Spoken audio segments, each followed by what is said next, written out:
정보대 주말새 아침 2부 시작합니다. 한국 정치를 시원하게 풀어내는 여의도 중계석 시간입니다. 국민의힘 조혜진 의원, 더불어민주당 전재수 의원과 함께하고 있습니다.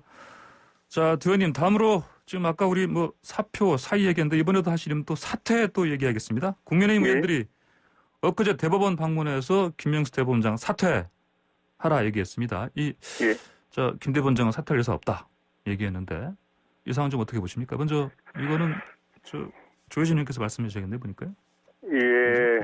좀 결례되는 표현인지 모르겠지만은 그 김명수 대법원장 요 근래 하시는 거 보니까 고래심줄 같다는 느낌이 듭니다. 고래심줄이요? 오죽하면은 집권당 안에서도 그리고 법원 자기 김 원장님 속에 있는 직할에 있는 법원 직원까지도 부끄럽다, 사과하시라, 책임지시라, 물러나시라 이러고 있는데 이번에 우리 의원들이 찾아갔을 때 대하는 태도도 그렇고 이거는 무슨 본인이 물러나면 안 될 어떤 명분을 가지고 의원들한테 설명하고 설득하는 게 아니고 그냥 묵비권 행사 비슷해요. 그냥 질문을 해도 거의 대답 안 하고 한두 마디 툭툭 하는 거는 그냥 뻔한 이야기만 하시고 결국 그냥 좀 대법원장이 이런 행태를 보여도 되는가 싶을 정도로 흔히 우리 시중에서 표현을 제가 고래심줄 참가하겠습니다. 하여튼 고래심줄이라는 표현을 다 이제 넣겠는데 이분이 우리 법원 직원이 이야기한 것처럼 자기가 이런 최악의 대법원장을 본 적이 없다고 이야기했을 정도로 지금까지 권력을 사법부 안에 끌어들여 가지고 법원을 완전히 만신창이로 만든 거라든가 후배 법관들을 사지로 몰아넣은 거라든가 또 그렇게 검찰 수사를 자초해놓고는 그 결과가 무혐의로 나오고 무죄로 나오는데도 하나도 미안한 생각이나 후배 법관들이나 법원 구성원들이나 국민들에게 대해서 죄송하다는 이야기, 책임지는 이야기 한마디도 한 적 없고 끝까지 자리를 꽉 붙잡고 안 놓으려고 발버둥치는 모습이 개인적으로도 이게 참 이 채통이 말이 아니라는 생각이 들고 사법부의 수장이 이런 모습 보이니까 법원 전체가 국민들 눈에는 위신도 권위도 다 없어지는 그런 사법부의 위기를 사법부 수장이 스스로 만들어내고 있는 이 현실을 보면서 참담한 생각이 듭니다. 이 고래심줄이라는 게 테니스 라켓 줄로도 쓰지 않습니까? 그러면 보시기에는 김 대법원장께서 사퇴하실 가능성은 적겠습니다. 없다고, 이분이 처음에 발탁될 때부터 많은 사람들이 대법관 물망에도 못 오른 사람을 갑자기 대법원장을 임명해 줬으니까 아마 죽자 사자 충성할 거다라는 평이 많았습니다. 지금 보여주고 있는 모습이 딱 그 모습입니다. 지금 조혜진 의원께서 고래심줄 같다 말씀하셨는데 이제 전재수 의원님, 김명수 대법원장이 사퇴 안 하시겠죠? 어떻게 보십니까? 그거는 김명수 대법원장이 아마 알아서 판단하실 일이고요. 불분명한 기억에 의존해서 거짓말을 한 것은 잘못된 일입니다. 김명수 대법원장도 이 부분에 대해서 몇 차례에 걸쳐서 이제 사과를 했고 했습니다. 근데 거짓말한 것은 분명히 잘못한 것이죠. 그러나 김명수 대법원장이 지금 헌법을 위배한 게 있습니까? 아니면 법률을 위반한 게 있습니까? 그렇기 때문에 국민의힘에서 지금 김명수 대법원장을 허구한 날 이틀에 한 번씩 대법원에 몰려가가지고 지금 사퇴하라 만나기 싫다는 사람 가서 이렇게 하는 것은 말하자면 사법부를 대상으로 지금 정치적 투쟁을 하는 것이죠. 이렇게 되면요. 이 사법이 정치화됩니다. 아무리 이제 원하는 바 또는 뜻한 정치적 목적이 있겠지만 만약에 이렇게 할 거면 꼭 사퇴를 국민의힘이 시켜야 되겠다면 탄핵을 발의하십시오. 근데 탄핵의 요건에는 안 되니까 지금 정치적 투쟁을 하고 있는 것입니다. 이쯤 했으면 국민의힘이 요구할 사항이 국민들께 다 알려졌습니다. 이쯤에서는 이제 사법부를 대상으로 정치적 투쟁은 이제 멈출 때가 됐다. 저는 그렇게 생각을 합니다. 예, 알겠습니다. 자, 더불어민주당 전재수 의원, 국민의힘 조혜진 의원과 함께 지금 여의도 중계석 진행하고 있습니다. 방송 들으시면서 의견을 주실 분들은 샵 0945번 50원 유료 문자로 주시기 바랍니다. 유튜브에서 보이는 라디오로도 저희 홍보선의 출발해서 아침 함께 하실 수 있습니다. 자, 임성근 판사 이 사표 반려가 또 뭐 핵심은 또 이게 위법성이 있나 없나 아니겠습니까? 두 분은 어떻게 보십니까? 조혜진 의원님? 예. 위법적 요소가 강하다고 생각이 듭니다. 예. 그러니까 예. 어떤 직장에 들어갈 때는 그게 공직이든 기업이든 간에 그 자격 심사를 거쳐가지고 들어가지만은 예. 자기가 들어가고 싶다고 들어갈 수 있는 게 아니죠. 근데 나올 때는 본인의 자유입니다. 본인이 그 직장에서 계속 일하고 싶지 않고 또는 일할 만한 여건이 못 되고 일을 계속할 수 없는 상황이 되면은 그만둘 수 있는 자유가 있습니다. 그게 헌법에 보장되어 있는 행복 추구권이고 직업 선택의 자유고 또 자유권적 기본권입니다. 예. 다만 예외적으로 공무원의 경우에는 자기가 그만두고 싶다고 못 그만두는 경우가 있는데 예. 인사권자가 사표를 거부할 수 있는 경우가 있는데 그거는 그 당사자에 대해서 징계가 진행 중일 때입니다. 예. 그때는 징계를 피하기 위해서 사표를 내는 경우가 있기 때문에 사표를 내더라도 안 받아줘도 되도록 그렇게 인사권자의 권한을 줬습니다. 그거밖에 없습니다. 그런데 임성근 부장판사 경우에는 징계가 이미 끝났습니다. 견책으로 결론 내려가지고 징계를 받았습니다. 징계 절차는 이미 종료되었습니다. 그래서 징계 받을 건 받았고 자기는 또 그 담낭 절제 수술 비롯해서 중대한 질환을 얻어가지고 생활도 어렵고 또 업무도 어렵고 또 법원에서 판사의 고유 업무인 재판에서 배제해놨고 하기 때문에 더 이상 정신적으로나 건강상으로나 그 자리를 계속 유지할 수 없는 상황이 돼서 사표 내는 건데 그거를 못 나가게 붙잡아두는 건 그거는 법에 근거가 없는 겁니다. 예, 위법하다. 예. 그것도 더구나 그 명분이 민주당에서 탄핵을 하려고 하니까 탄핵 당해라. 그때까지는 기다리라. 나가지 마라. 이게 무슨 대법원장이 할 이야기입니까?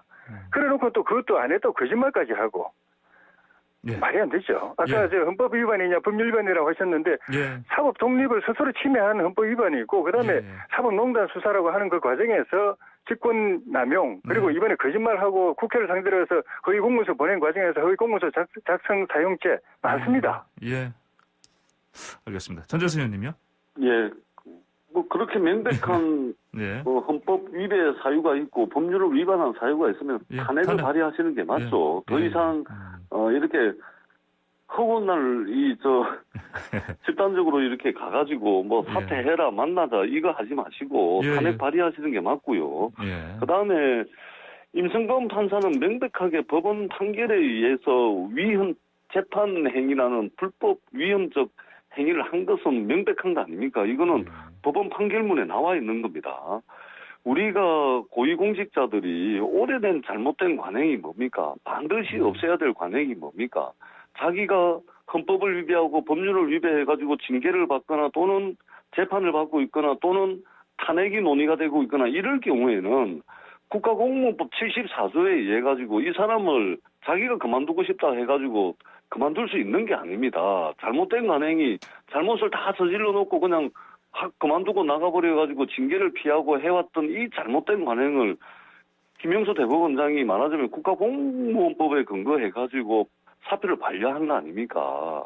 무슨 임성근 판사가 무슨 사회적으로 아주 대단한 일 또는 박수 받을 일을 해가지고 지금 뭐 이렇게 된 것 같은데 예. 임성근 판사는 분명히 말씀드리지만 법원 판결문에 재판 관여 행위라는 위헌적 행위를 하신 분으로 명백하게 적시가 돼 있지 않습니까? 이것을 국회가 탄핵을 한 것이고요. 그리고 사표를 받아줬을 경우에는 그런 오래된 잘못된 관행을 김명수 대법원장이 다시 반복하는 것이기 때문에 김명수 대법원장 입장에서는 일부 거짓말 때문에 지금 본질이 흐려진 측면이 있긴 하지만 네. 대법원장 입장에서는 명백하게 옳은 선택을 하신 거다. 저는 그렇게 생각을 합니다. 예, 알겠습니다. 자, 다음으로 조금 전에 제가 말씀드렸는데 예. 공무원법상으로 사표 못 내게 되는 거는 징계 절차 중에 중일 때뿐입니다. 예. 재판 받을 때 이런 때는 오히려 빨리 사표를 판사가 법원 판사 직책을 가지고 재판 받으면 오히려 재판에 그 영향을 줄 수 있기 때문에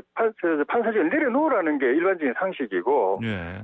그리고 탄핵은 국회에서 탄핵 절차가 진행 중일 때 사표를 못 내는 겁니다. 예. 탄핵 절차는 작년 연말에 시작이 됐습니다. 예. 그 전에 사표 낼 때는 탄핵 절차가 전혀 없었습니다. 예, 알겠습니다. 자, 오늘 두 분이랑 나눌 주제가 많은데, 이거 첫 주제를 좀 너무나 오래 했습니다. 다음으로 저기로 넘어갈게요. 국정원 60년 불법 사찰 흑역사 처리 특별법. 자, 이 법 이번에 제정되면 좋겠습니까? 먼저 이거는 전재수 의원님. 예, 일단은 이 부분에 대한 논의는 좀 해봐야 되겠지만요. 예. 작년 12월 달에 저희 더불어민주당이 주도를 해가지고 국정원법을 개혁을 했습니다. 예. 개정을 했죠. 예.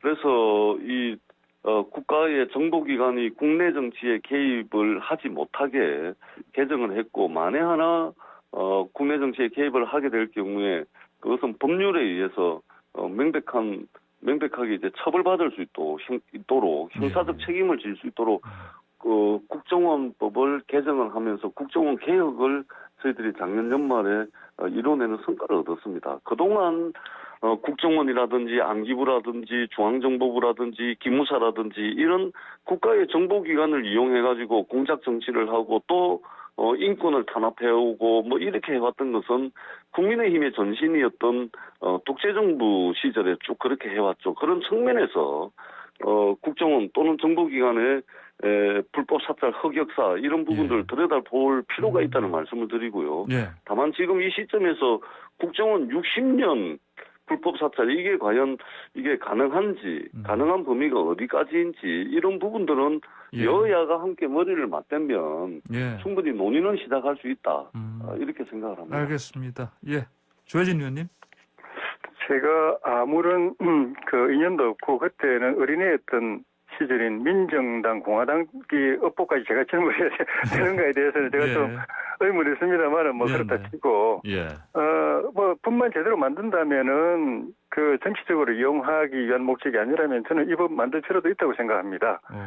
왜냐하면은 과거의 권위주의 정권 시절에 그런 안보 정보기관의 불법 행위에 대해서는 거의 다 밝혀졌는데 그거 다시 한번 정리할 필요가 있고 청산할 필요가 있고 그다음에 불행한 거는 그 뒤에 민주화 정권이라고 하는 정권에서도 그게 계속 저질러졌다는 점에서 그거는 한번 규명할 필요가 있다고 생각이 듭니다. 그저께인가 박지원 국정원장이 국회에서 DJ 노무현 정부 때는 불법 사찰이 없었냐고 그러니까 없었다고 이야기하는 거 보고 제가 참 머리가 띵 하던데 DJ 정부 때 불법 도청한 거를 노무현 정부 때가 발표를 했습니다. 그 당시 김성규 국정원장이 발표를 하고 불법 도청한 걸 발표를 하고 신건, 임동원 두 원장이 감옥에 갔다 온 일이 있는데 불법 사찰이 없었다는 이야기를 듣고 이분이 국민을 바보로 하시는 건지 아니면 무슨 기억 장치에 무슨 이상이 생긴 건지 싶을 정도로 어떻게 그런 말씀을 하실 수 있는가 싶고 권위주의 정권 시절에 저질러졌던 잘못은 지금까지도 밝혀졌지만 더 밝혀질 게 있다면 또 밝혀내야 되고